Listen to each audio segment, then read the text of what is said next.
It's Tuesday on Channel 4. This is NBC Nightly News, reported by Tom Brokaw. Good evening. And now the number is 191 in the Beirut massacre. 191 Marines dead in the explosion at their headquarters at the Beirut airport.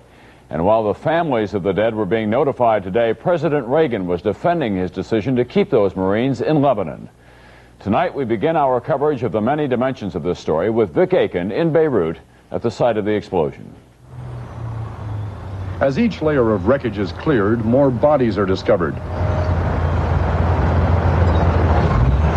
Cranes and bulldozers shift the heavy concrete, revealing holes and crevices which could hold a survivor. But Marines here say they don't think anyone else will be found alive.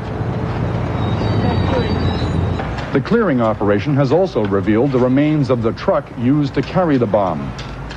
Marine investigating teams are going through as much of the debris as possible, searching for clues to the identity of the man driving the truck. Some information is already known. The man was wearing green fatigues and driving a yellow truck, and as he went by him, he tried to pull him out of magazine because it wasn't in his weapon, because we're not allowed to have it in his weapon. Tried to pull the boat carrier group home, and by the time he got everything loaded, the man had already exploded the weapon, and there was nothing he could do. And he says as the man went by, he says he'd always remembered that the guy was smiling. Marines in the center of the base don't carry loaded weapons unless the unit is in a state of alert.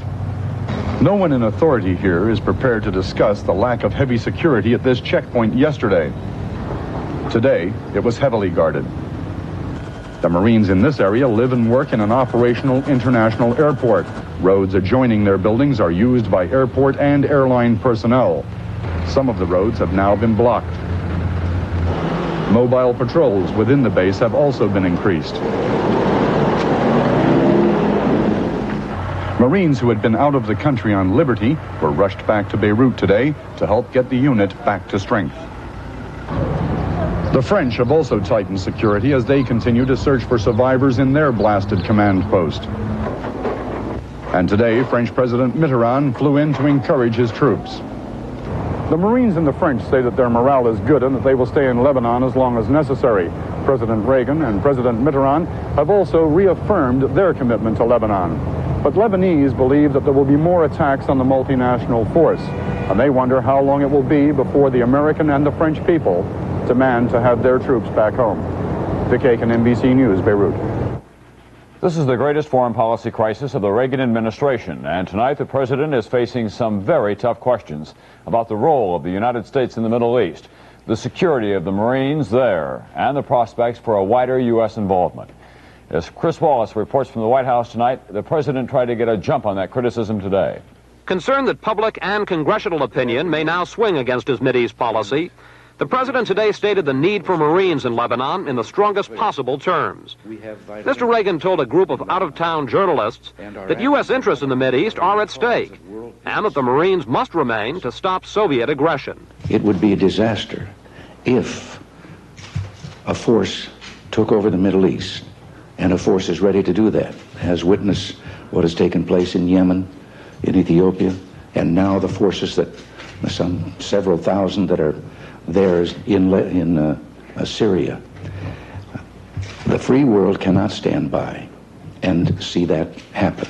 Today's statement marks a dramatic shift in the definition of the U.S. role in Beirut. The Marines were originally sent there to permit the PLO to evacuate. They were reintroduced after the Beirut massacre to shore up the Lebanese government. But now, the president says they are blocking a Soviet domino theory in the Mideast. If the president is determined to keep Marines in Beirut, he said he has no intention of escalating their role and confronting hostile forces. We would then be engaged in the combat. We would be the combat force. We would be fighting against Arab states. As a security measure, the president said he is considering putting support troops like those which were attacked offshore, which would mean 300 fewer Marines in Beirut. And the president said there is strong circumstantial evidence that pro-Iranian Muslims carried out the attack. One official said privately, U.S. retaliation may never be announced, explaining, some people may just disappear. But the president's main goal today was a selling job. White House polls show a deep public concern about the U.S. role in Lebanon, which officials now expect to spread. Aides say Mr. Reagan is determined to explain to any doubters what the Marines are doing in Beirut. Chris Wallace, NBC News, at the White House. Syrian and Iranian government spokesmen tonight denied that their governments had anything to do with those suicidal attacks on the American and French barracks. We'll have more on the Beirut massacre story, including the families of the dead Marines and congressional reaction when we return. Coming up, John Hart in New York with the stories of Marine families. Brian Ross in Los Angeles on the DeLorean tape flap. And Stan Bernard in Beirut on the anger and despair of Marine survivors. We're beginning our descent into the Dallas-Fort Worth Airport. Good. This is an American Airlines flight attendants class, a training program so selective only 1 out of 200 applicants is accepted. Here's Shelley Hughes learn to give you the best flight possible, and she'll continue to receive even more training. We taught Shelley a lot, but some things we didn't have to teach her. Happy birthday. We're American Airlines, doing what we do best.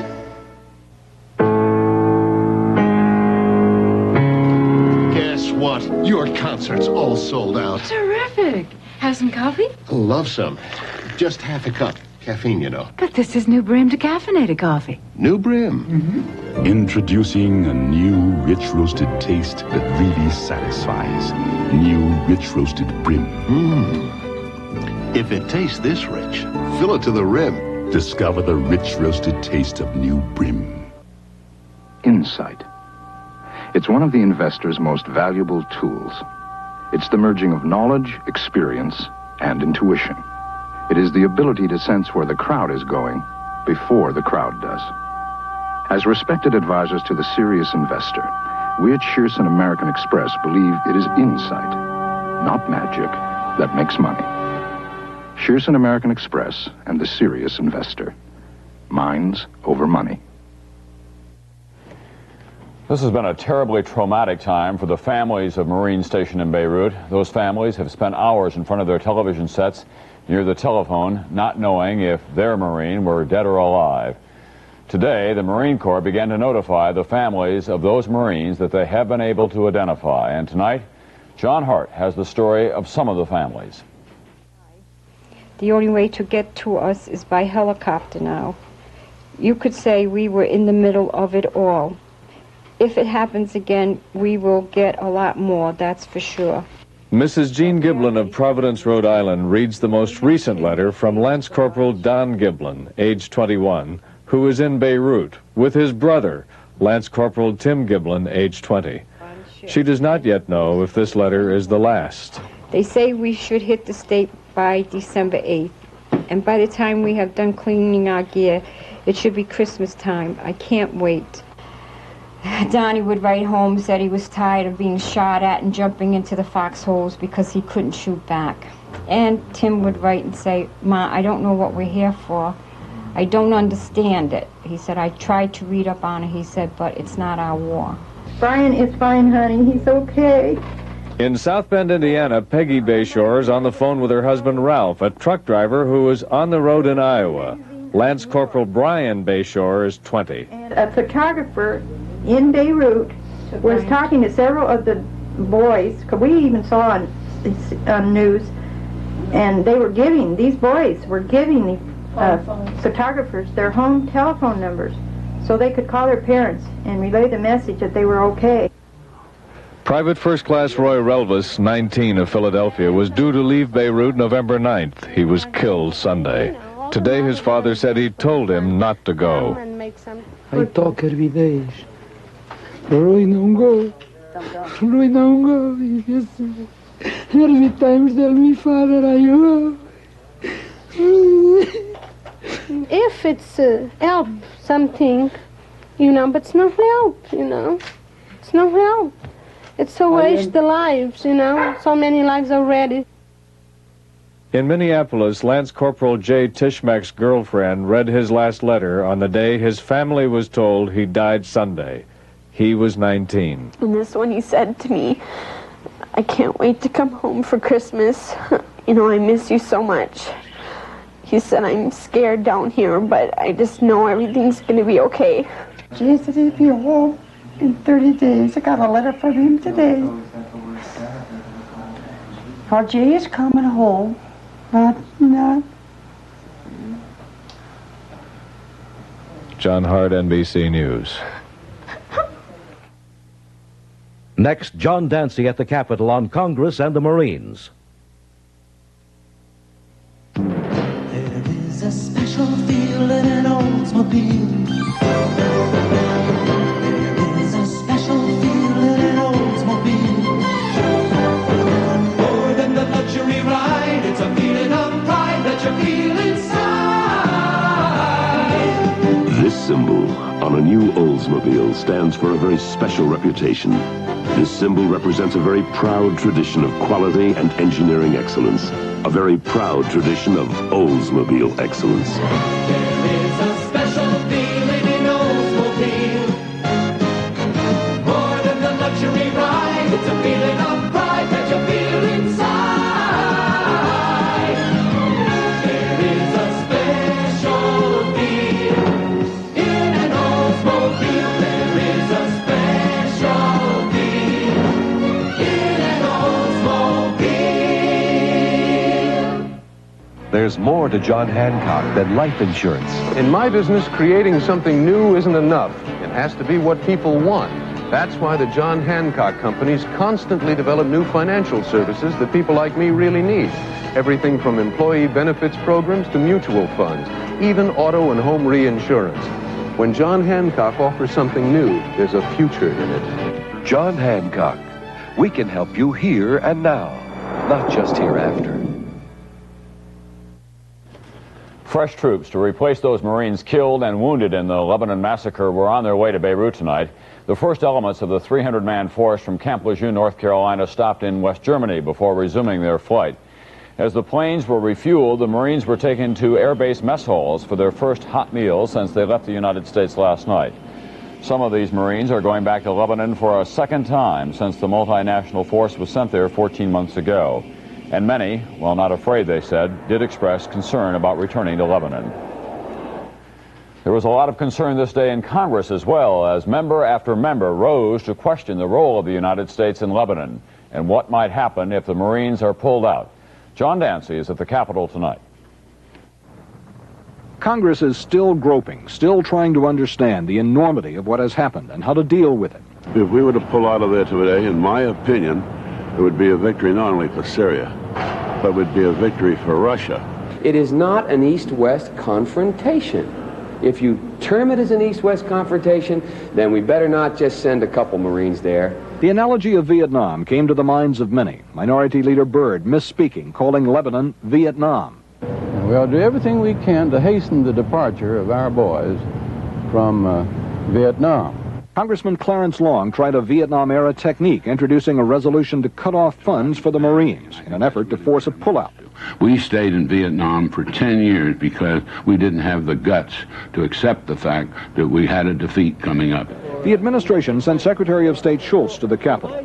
He tried to reassure Congress the remaining Marines are being adequately protected.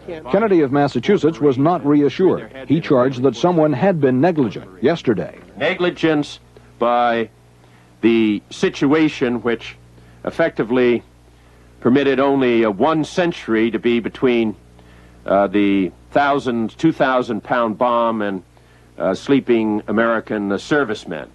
The bombing and administration policy in Lebanon are rapidly becoming a political issue. Majority Leader Howard Baker is aware of that. For the time being, what I intend to do is keep my mouth shut and urge others to do the same. The only agreement here today seems to be that the United States ought to make it safer for the Marines in Lebanon. Beyond that, many senators are worried that the United States will get involved in another Vietnam, but most have no clear idea on what to do about it. John Dancy, NBC News at the U.S. Capitol. And Marvin Kalb is at the State Department tonight, where Secretary Schultz is reworking his schedule. Marvin, I gather that the Secretary is now preparing to rally American allies. Yes, Tom. He's going to leave by the end of this week to meet urgently, as it's put, with the foreign ministers of France, Italy, and Great Britain in order to coordinate their policies better on the multinational force. He implied during those talks up in Congress today that there may have to be more Marines sent to Lebanon. He said he would try to get other countries to contribute forces as well, and perhaps beef up 2 existing United Nations groups there. Were you surprised today when the president made this such an East-West confrontation that he took on the Soviets so directly? I have to say I was not surprised. Every single time a president requires an acceptable justification for any kind of military or diplomatic action that is risky, the safest course is always to invoke the East-West Soviet-American confrontation. As a matter of fact, he also, and the Secretary of State as well, attacked Syria. And this, at this point, even if the attack is justified from a diplomatic point of view, it's very difficult to get Syria's cooperation, which is required to get reconciliation in Lebanon at the same time as you're attacking it every day. Any change, do you think, in the role of the Israelis now in Lebanon? A high-level mission is going to Israel, and what they're trying to do is to coordinate military strategy between the U.S. and Israel in the event of a wider conflict. Marvin Kelb, thanks very much. The French, with the second largest peacekeeping contingent in Beirut, suffered the second most casualties yesterday in that suicide attack on their paratroop base. The French lost at least 23 dead, 35 more are missing tonight. In Pau, in the French Pyrenees, the flag flew at half-staff at the headquarters of the 1st Paratrooper Regiment. That's where most of the Frenchmen killed yesterday were trained. Base phones rang constantly. One who died, 21-year-old Jacques Howe. He lived in a village just a few miles from the base. And some who knew him, like the town grocer, were stunned and talked among themselves, trying to figure out why it happened.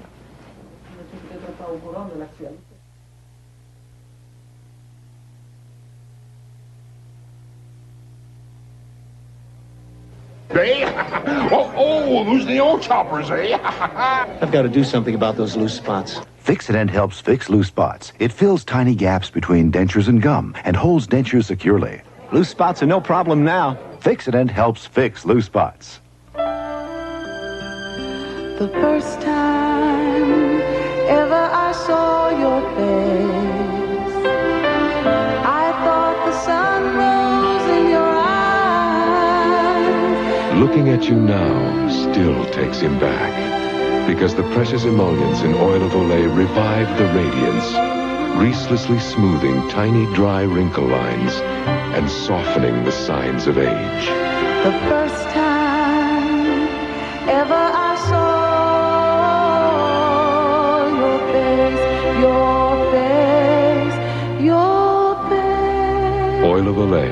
It can help you look younger, too. This year, Mr. Wilson bought a Volkswagen, the new Rabbit Sparmeister, our value leader. It cost only $6,390. It's German engineered, and he assumed it would last a long, long time. How could he make this assumption?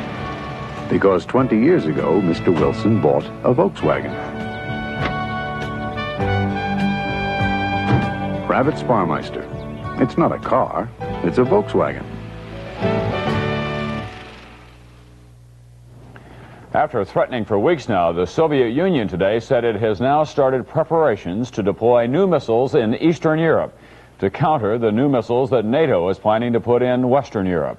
The Soviets didn't exactly say what kind of missiles they're talking about, short-range tactical rockets or medium-range strategic missiles. They did say that the new weapons will go to Czechoslovakia and East Germany. Getting rid of all nuclear weapons was the object of a series of demonstrations across the United States today. One of the protests was at the Savannah River plant in South Carolina. It makes plutonium for nuclear warheads. Police arrested and dragged away 78 demonstrators who went limp in front of cars driving on roads to the plant. Another 70 demonstrators were arrested in Southern California today when they deliberately blocked entrances to the McDonnell Douglas Corporation. That's a defense contractor. And in Romulus, New York, at least 230 people were detained when they climbed a fence at the Seneca Army Depot. Among those arrested, anti-war activist Dr. Benjamin Spock. Today's demonstrations follow a weekend of European rallies against the new NATO missiles. And the case against John DeLorean is completely scrambled tonight after the release of FBI videotapes showing the automaker being arrested on cocaine trafficking charges. Attorneys for the defense and the prosecution are unhappy. But the Justice Department is angry, and it has launched an investigation into how the tapes got out. Brian Ross tonight on the DeLorean tapes. The most dramatic of the FBI undercover tapes was made the day DeLorean was arrested on narcotics charges. DeLorean is seated in a Los Angeles hotel room while FBI agents posing as drug dealers open a suitcase full of cocaine. DeLorean giggles and compares it to gold. Gold weighs more than this, for God's sake. The first meeting to be taped was at the L'Enfant Plaza Hotel in Washington, D.C., attended by DeLorean and federal informant James Hoffman, who DeLorean claims entrapped him in the drug deal. Nobody wants you to do something, that you're not comfortable with. No, I'm relying on you saying that there's no way to connect you to this thing. DeLorean's lawyer, Howard Weitzman, said the unauthorized release of the FBI tapes makes it impossible for DeLorean to have a fair trial. How can John DeLorean ever get a fair trial? Ever?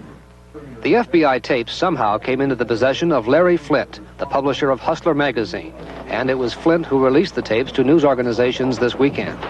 Federal prosecutors and the FBI are now trying to find out how Flynt got the tapes. Flynt says he got them from someone who works for the federal government. But some federal authorities have told NBC News they think the tapes came from a member of the DeLorean defense team, Anthony Pellicano, a private detective hired by DeLorean who has also worked for Chicago mafia figures. Pellicano got the tapes when they were given to DeLorean by the FBI. He denies he released them to anyone. Well, I'm satisfied that the tapes are still in here because they're still in here. Whoever released the tapes, for whatever reason, has clearly disrupted the judicial process in this case and raised the possibility that the drug trial of John DeLorean could be put off for several months. Brian Ross, NBC News, Los Angeles. Charles Harris, the man accused of taking 5 hostages in an effort to speak with President Reagan on a Georgia golf course, was released from a hospital today and returned to jail. Harris, with the beard and white polo shirt, was taken from the hospital when doctors found no evidence of heart trouble after he complained of chest pains.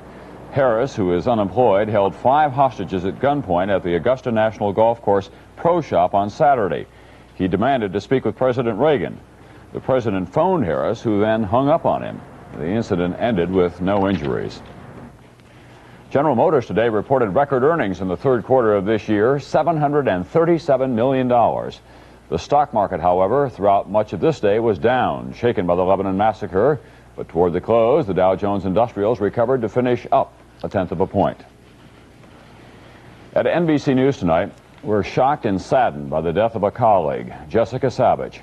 Jessica and a friend were killed when their car crashed into a canal in Pennsylvania last night. She was 35 years old, one of the best-known television correspondents in the country. Jessica began her broadcasting career in radio as a teenager and in college. She joined NBC News in 1977 and anchored her own program, the Saturday Nightly News. She also covered a variety of stories, including the 1980 national conventions. Through it all, Jessica fought against what she called the myths of women in broadcasting. The women's voices are not authoritative myth. The myth that women didn't want to look at another woman on television. It was the same thing as women don't want to vote for other women. Women don't want to buy goods and services from other women. A survey proven later on, surely they did. They were willing to vote for another woman, to go to a female doctor, to have a female attorney, to watch a woman deliver a newscast on television as long as the woman knew what she was talking about.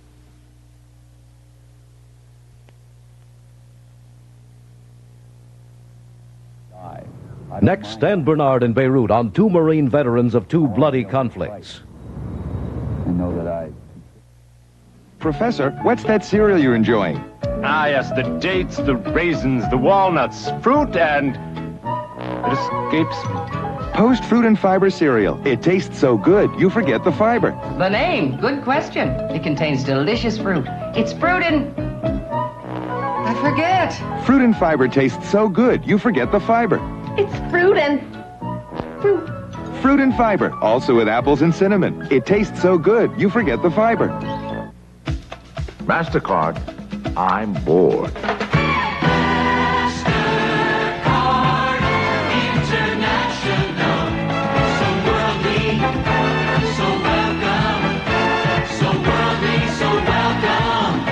Oh, my interest is piqued.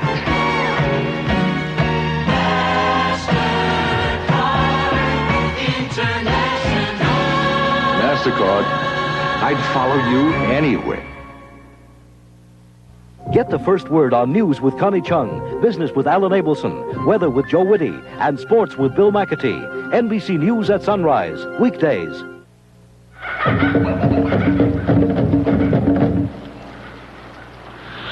Every day, thousands of executives are faced with having to attend meetings they don't have time to travel to. That's why AT&T created the concept of teleconferencing. Using the most powerful communication network in the world, teleconferencing lets groups communicate whether they're separated by 3,000 miles or 50. AT&T, expanding your ability to communicate.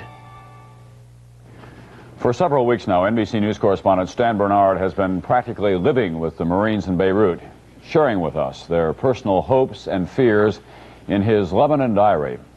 Tonight, a special edition of Lebanon Diary, The Survivors. The survivors. They have had some sleep and have washed away the dirt and the smells of digging through a mountain of rubble for their fellow Marines.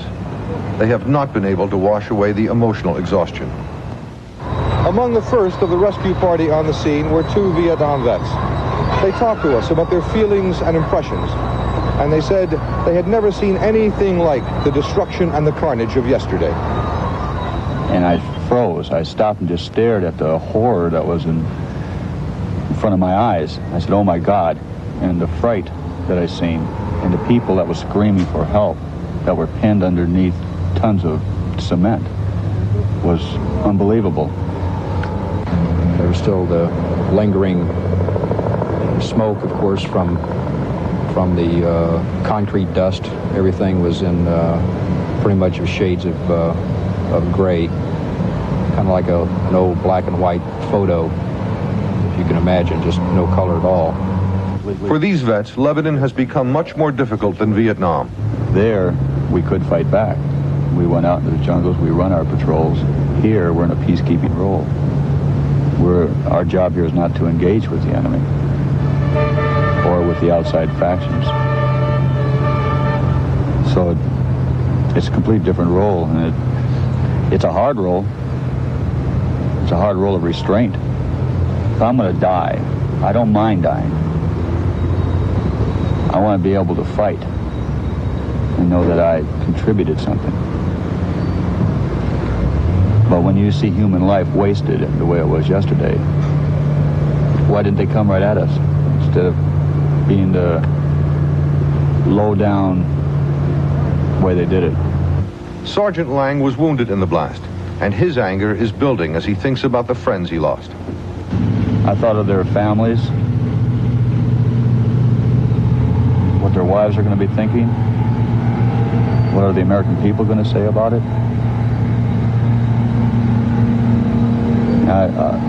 I truly feel we're here for a good purpose.